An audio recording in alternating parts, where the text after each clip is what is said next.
Buenos días a todos y todas. Muchas gracias, doctora, por la presentación. Vamos a empezar este tema. Muy bien. El primer tema que vamos a abordar es la evolución de los sistemas de las aeronaves pilotadas a distancia como herramienta de la gestión integral del riesgo. Vamos a abordar ventajas y desventajas, pero iniciemos. Vamos a empezar con los componentes que hay en eh, en estas aeronaves. El primer componente que nos va a ayudar a la gestión integral del riesgo es la cámara, y tenemos ya distintos tipos de cámara. Al principio, los drones tenían cámaras deportivas, que su estabilización era una estabilización digital, y posteriormente se les dotó de un estabilizador mecánico eléctrico. Siguieron siendo cámaras ópticas con las cuales nos permitían tener imágenes y videos de diferentes ángulos y a diferentes alturas. Se le fueron metiendo e incorporando más cámaras y otro tipo de sensores como cámaras multiespectrales.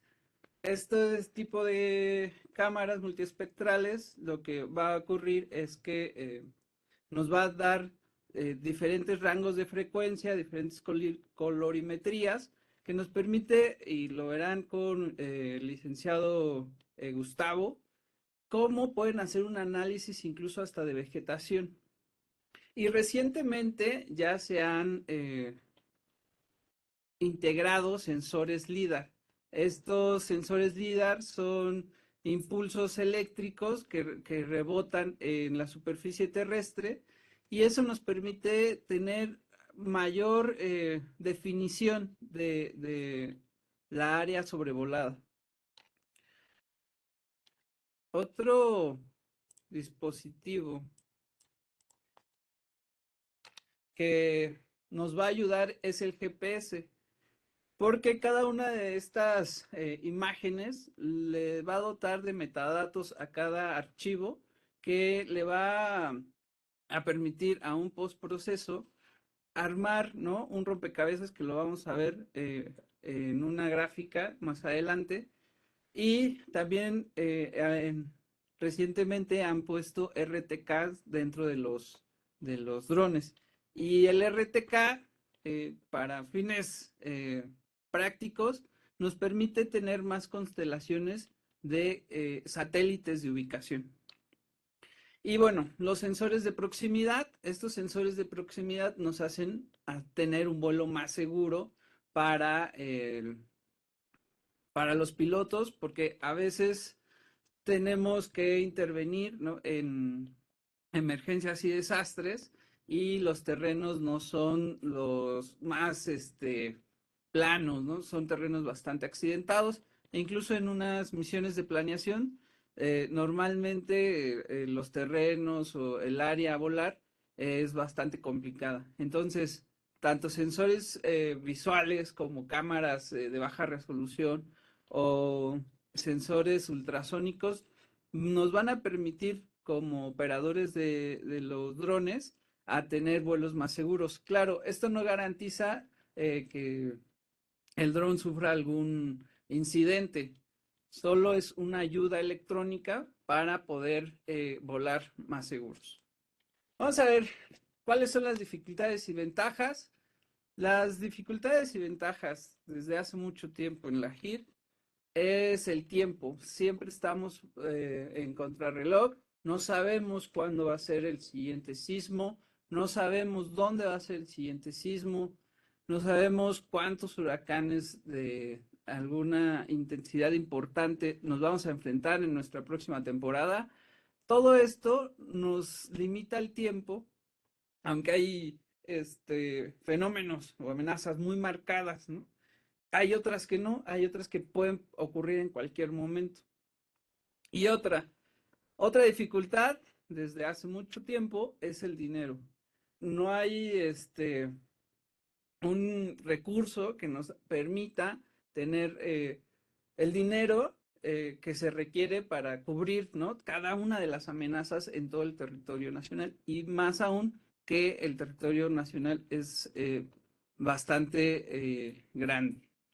Y bueno, las ventajas de un RPAS, pues es justo que ahorra dinero, el dinero que se invierte no los puede, son recursos, ¿no?, que si bien son onerosos, es mucho más barato volar un RPAS, un dron, que un vuelo tripulado.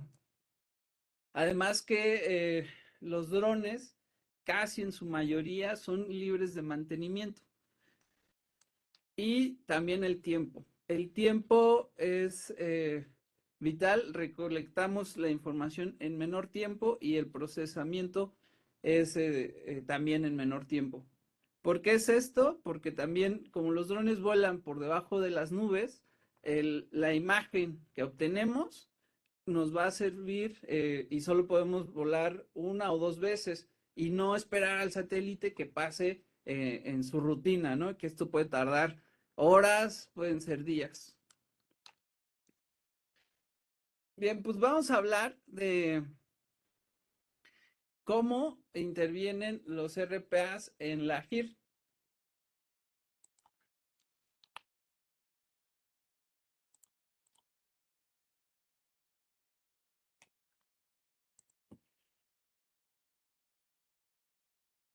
Este es un sobrevuelo del volcán con un vuelo tripulado.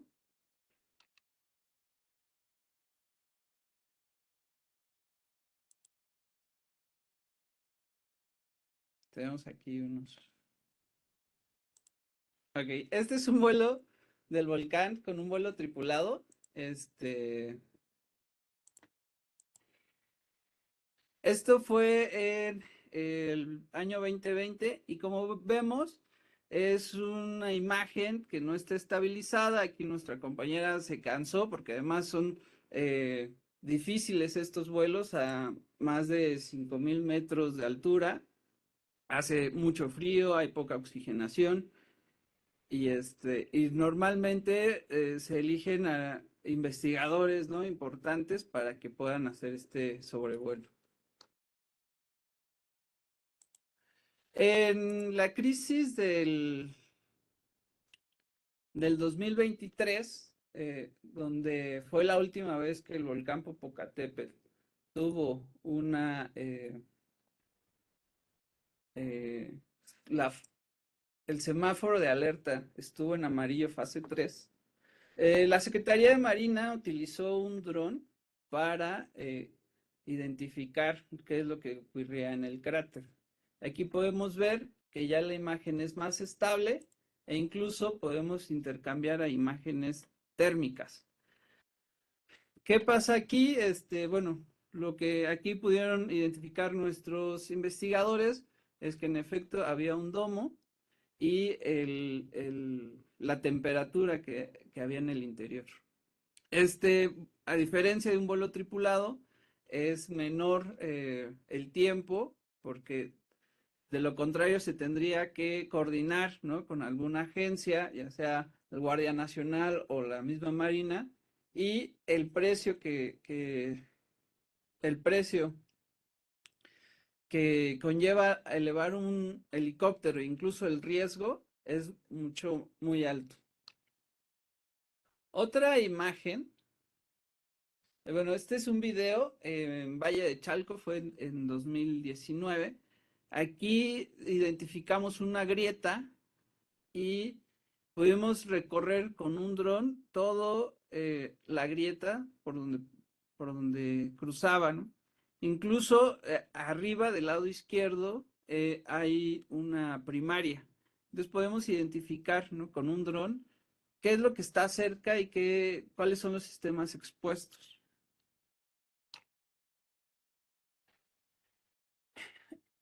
Igualmente en Misquiahuala, Hidalgo, en 2018, hubo un derrumbe en una mina de mármol y hubo personas atrapadas.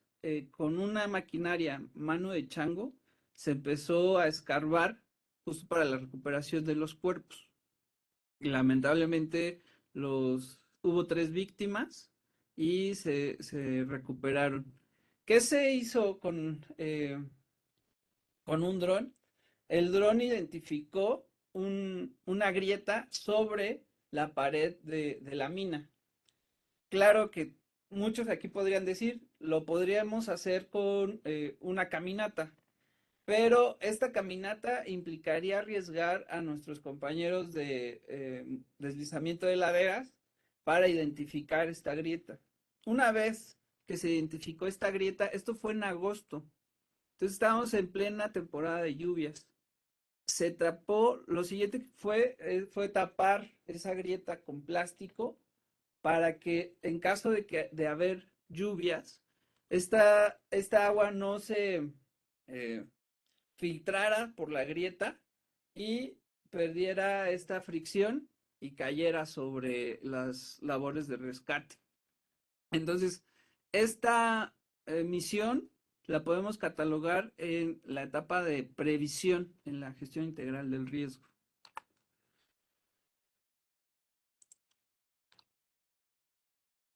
También seguimos hablando solamente de imágenes.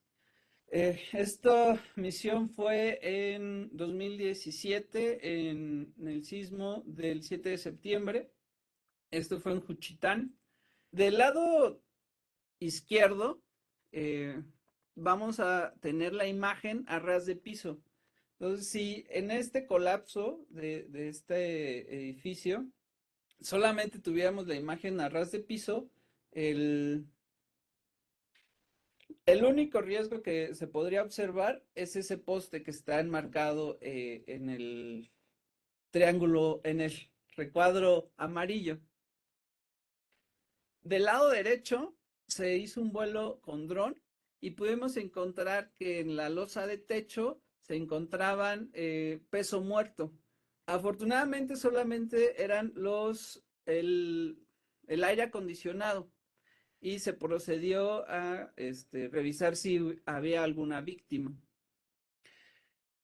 De ser el caso, si se hubiera encontrado más peso muerto o incluso instalaciones de gas o celdas solares, se tenía que hacer en rescate otro procedimiento. Seguimos seguimos en auxilio, lo mismo, seguimos solamente con imágenes aéreas. Esto ya fue en el mismo año, en 2017, pero en el sismo del 2019, en las afectaciones que hubo aquí en Ciudad de México. Esto fue en Álvaro Obregón 286. Y aquí nos sirvieron para dos cosas estas imágenes. Para que los, uno, para que los rescatistas y nuestros ingenieros estructurales revisaran la estabilidad de esta estructura colapsada. Y número dos fue que del lado izquierdo podemos ver la fachada que tenía este inmueble. Y enfrente de él estaban los familiares pendientes, ¿no? De las personas que lamentablemente perdieron la vida en este colapso. Todas las acciones de rescate se concentraron en la parte posterior del inmueble. Si ustedes pueden ver en la imagen del lado derecho, continuó en pie las escaleras de emergencia. Entonces, todas las víctimas se encontraron justo aproximándose a las escaleras de emergencia. Se empezaron a quitar losas y escombro, pero del lado de la fachada los familiares no veían que se moviera un pedazo de losa. Entonces se les mostró a los familiares cómo se estaba avanzando en las acciones de rescate desde abajo, desde atrás. Y eso les dio tranquilidad también a los familiares. En la recuperación, eh, aquí tenemos el caso de Matías Romero. Este es un mercado, ¿no? Y los lugareños lo consideran como un centro comercial. ¿Por qué? Porque todas las comunidades de alrededor hacían sus compras ahí. Entonces era importante reactivar el funcionamiento de este mercado. Entonces, con ayuda del dron y con ayuda de de el análisis que hacen nuestros ingenieros estructurales, pudimos obtener imágenes para saber en qué estado se encontraban las láminas del techo y esto pudiera facilitar la reincorporación de actividades de este mercado. En reconstrucción, la pintada en 2013, sabemos que también fue afectada, ¿no? Fue afectada por, bueno, eh, en general, en nuestro país en 2013, el, el, fue afectado por el huracán Ingrid y la tormenta tropical Manuel.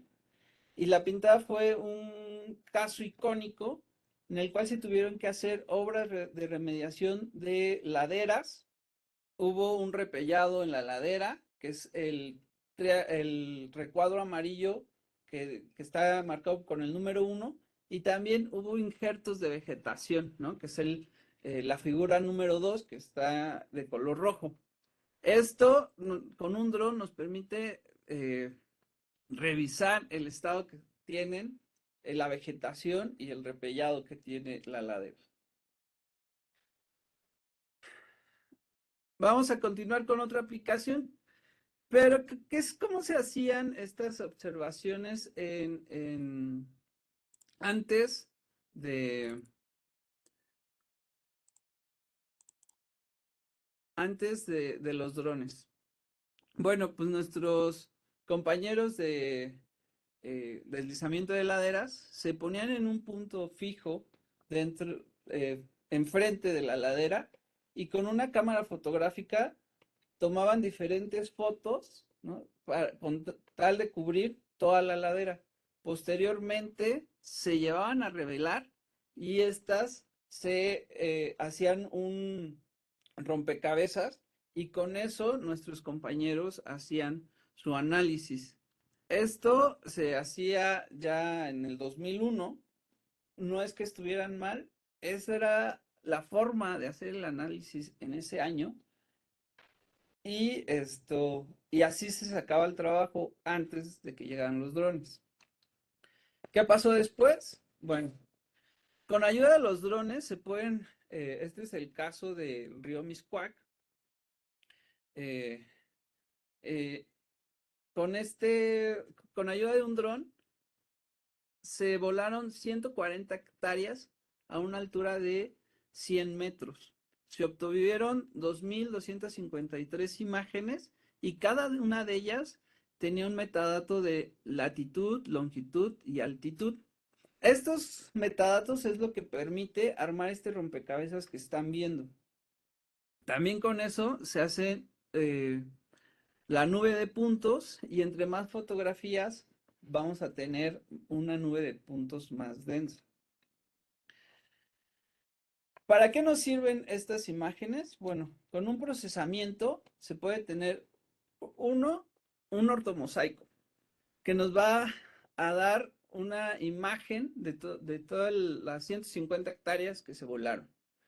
Número dos, modelos digitales de superficie, también modelos digitales del terreno, lo que nos permite identificar alturas e incluso también nos permitiría hacer, nos permitiría hacer escenarios, ¿no? De inundación o deslizamientos de ladera. Y número tres, también se pueden obtener modelos digitales de vegetación, lo que nos puede inferir si hay vegetación y cuál es el estado de esa vegetación.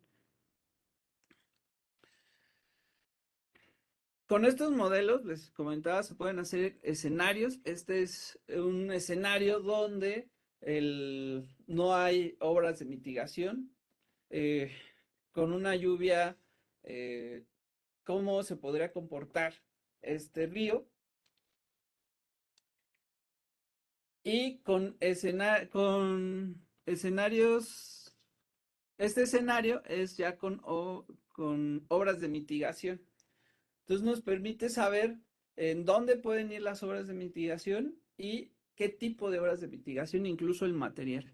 Todos estos son insumos que se obtuvieron con las imágenes del dron.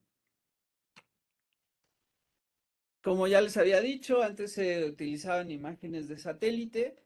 ¿Cuál era el problema? Pues que teníamos nubes y a veces esas imágenes, además de que tenían una resolución muy grande, las nubes nos tapaban el área de interés.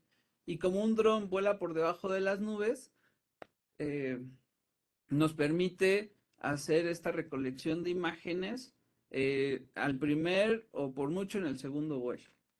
Y no tenemos que esperar la rutina del satélite. Y claro, una resolución de 8 centímetros por píxel.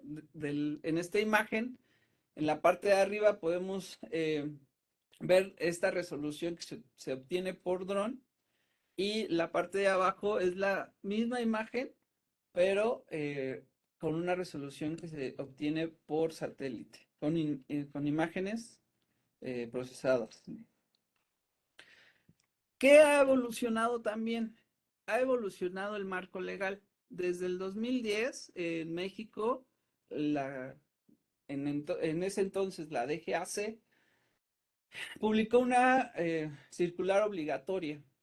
Esta circular obligatoria fue la COAV 23/10. Esta fue revisada 4 veces, en 2013, en 2015, en 2016 y en 2017. En 2017 también se publicó el proyecto de norma y también hubo una modificación en la ley de aviación civil, donde en esta modificación se integró el concepto de dron en esta ley. Pero en 2019 se publicó la norma eh, ya aprobada y también en ese entonces la DGAC publicó la circular obligatoria que regula el uso de drones en emergencias y desastres. Esta es muy importante porque nos indica cómo debemos de identificarnos, en qué momento podemos volar y con quién nos tenemos que coordinar. Y básicamente, en resumen, porque esto de la legislación nos daría para hacer otro seminario, pero en resumen, esta circular obligatoria nos pide que nos apeguemos al sistema de comando de incidentes y solamente el comandante del incidente nos va a... Él es el que va a dar la autorización de volar el dron y él es el que también va a hacer la vinculación con las autoridades de aeronáutica para que para que no haya problemas con vuelos tripulados. Actualmente la DGAC dejó de existir. Actualmente existe la Agencia Federal de Aviación que asume todas esas responsabilidades y es quien está regulando tanto en la norma, en los registros de los de los RPAs. Conclusiones. Pues sí, nuestra experiencia nos ha dicho que los RPAs hay un equilibrio entre el monto invertido y el tiempo que nos ahorramos. Y también nuestra experiencia nos ha dado que las personas que desean volar un RPA, un dron, eh, para fines de protección civil deben de estar capacitadas tanto para el vuelo como para el análisis que se va a hacer. Y también que los RPAs, los drones, funcionan transversalmente en todas las etapas de la gestión integral del riesgo. Y por último les digo que toda esta tecnología no serviría de nada si no es para proteger, salvar y salvaguardar a los mexicanos. Cuando se pierde, ¿no?, eh, la vida de un mexicano, se pierde su experiencia, su conocimiento, su sabiduría. Entonces, de nada valdría ocupar esta tecnología si no se ocupa para el bienestar de los mexicanos. Les agradezco mucho. Mi nombre es Moisés Armendáriz. Actualmente estoy en la Escuela Nacional de Protección Civil